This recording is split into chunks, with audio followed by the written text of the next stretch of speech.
Assalamualaikum warahmatullahi wabarakatuh. Waalaikumsalam warahmatullahi wabarakatuh. Perkenalkan, saya Rahmadina Novia dari jurusan Ilmu Kesehatan Masyarakat, Fakultas Kesehatan Masyarakat Universitas Andalas. Pada kesempatan kali ini, saya akan memberikan penjelasan mengenai permasalahan-permasalahan terkait pengetahuan seorang anak terhadap kesehatan reproduksi. Yang pertama, kita akan membahas mengenai edukasi kesehatan reproduksi pada anak.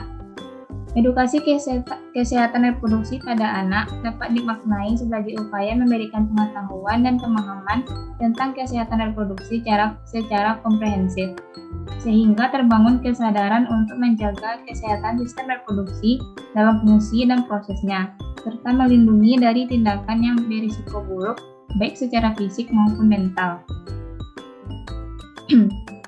Berdasarkan data Global School Health Survey 2015, terdapat 3,3% anak usia 15-19 tahun mengidap AIDS. Hanya 9,9% perempuan dan 10,6% laki-laki usia 15-19 tahun memiliki pengetahuan komprehensif mengenai HIV atau AIDS. Dan sebanyak 0,7% anak remaja perempuan dan 4,5% remaja laki-laki pernah melakukan hubungan seksual pranikah.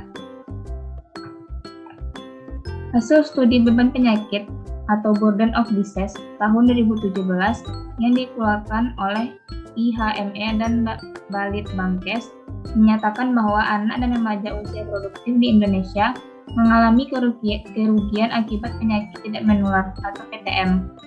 Tahun yang hilang akibat disabilitas dan kematian dini atau daily loss penyakit tidak menular semakin meningkat di usia anak umur 10-14 tahun, dan puncak bebannya ada pada kelompok usia produktif.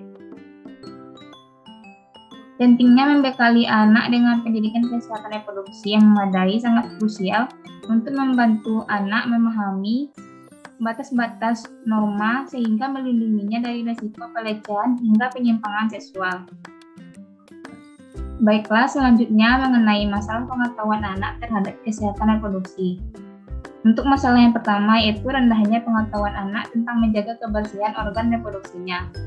Solusi dari permasalahan tersebut, yang pertama memberikan edukasi tentang pentingnya merawat organ reproduksi dan tata cara merawat organ reproduksi tersebut dengan baik dan benar kepada para remaja dan anak. Yang kedua, edukasi tersebut dapat melalui penyuluhan ke sekolah-sekolah di daerah serta kunjungan rumah secara langsung pada kelompok yang berisiko. Yang ketiga, mengembangkan program konseling tentang kesehatan reproduksi remaja di puskesmas pada masing-masing daerah. Yang keempat, pemerintah memiliki kewajiban untuk menjamin adanya ketersediaan sarana informasi dan sarana pelayanan kesehatan reproduksi yang aman, bermutu, dan terjangkau oleh masyarakat, termasuk keluarga berencana bagi masyarakat, sesuai dengan kebijakan UU Nomor 36 Tahun 2009, Pasal 73 tentang kesehatan reproduksi. Permasalahan yang kedua, rendahnya pengetahuan anak tentang HIV atau AIDS. Solusi dari permasalahan tersebut, yang pertama memberikan edukasi dan penyuluhan tentang cara pencegahan penularan penyakit HIV atau AIDS pada anak serta remaja yang berisiko.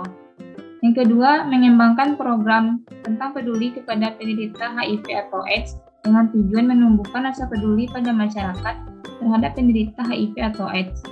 Yang ketiga, memberikan penyuluhan antidiskriminatif ODHA kepada masyarakat karena penderita HIV atau AIDS seharusnya diberi support dan dukungan dari masyarakat, bukannya dijauhi maupun dikucilkan. Yang keempat, memberikan penyuluhan anti-seks bebas di sekolah-sekolah. Yang terakhir, menerapkan program jarum suntik sekali pakai pada semua rumah sakit dan puskesmas untuk mengurangi risiko penularan. Permasalahan yang ketiga, rendahnya pengetahuan anak tentang pubertas. Solusi dari permasalahan tersebut, yang pertama memberikan edukasi dini pada anak sekolah dasar untuk membangun kesiapannya nanti jika akan melalui masa pubertas. Yang kedua, mengembangkan program dokter kecil atau UKS sekolah sebagai antisipasi pertolongan pertama. Yang ketiga, memberikan edukasi lengkap tentang apa itu pubertas, kapan terjadinya, dan apa yang harus dilakukan saat pubertas terjadi. Permasalahan yang keempat, banyaknya pelecehan dan kekerasan seksual terhadap anak. Solusi dari permasalahan tersebut, yang pertama memberikan penyuluhan kepada orang tua untuk selalu peduli terhadap tingkah laku serta aktivitas anak. Yang kedua, memberikan edukasi kepada kelompok yang berisiko tentang apa saja anggota tubuh yang tidak boleh disentuh oleh orang lain. Yang ketiga, melakukan screening tempat tinggal untuk melihat lingkungan sekitar apakah ada orang yang mencurigakan ataupun pedofil yang tinggal di sekitar lingkungan. Yang keempat, orang tua perlu mengajarkan anak tentang bahaya mengikuti orang asing. Yang kelima, orang tua juga perlu untuk selalu memantau aktivitas anak di luar rumah. Dan permasalahan yang terakhir yaitu orang tua tidak mengizinkan anaknya untuk mempelajari mengenai kesehatan reproduksi karena dianggap belum cukup umur. Solusi dari permasalahan tersebut, yang pertama, melakukan pendekatan kepada orang tua tentang pentingnya pendidikan kesehatan reproduksi sejak dini. Yang kedua, memberikan informasi tentang dampak buruk yang terjadi jika anak tidak diberi pendidikan reproduksi sejak dini. Dan yang terakhir, melakukan pendekatan kepada tokoh masyarakat atau orang yang penting di daerah tersebut dengan tujuan membujuk para orang tua untuk memberikan pendidikan reproduksi dini kepada anak. Baiklah, sekian penjelasan saya mengenai topik bahasan. Semoga dapat dimengerti. Mohon maaf apabila ada kesalahan dan masih kurangnya penjelasan dari saya terkait topik. Terima kasih atas perhatiannya. Assalamualaikum warahmatullahi wabarakatuh. Waalaikumsalam warahmatullahi wabarakatuh.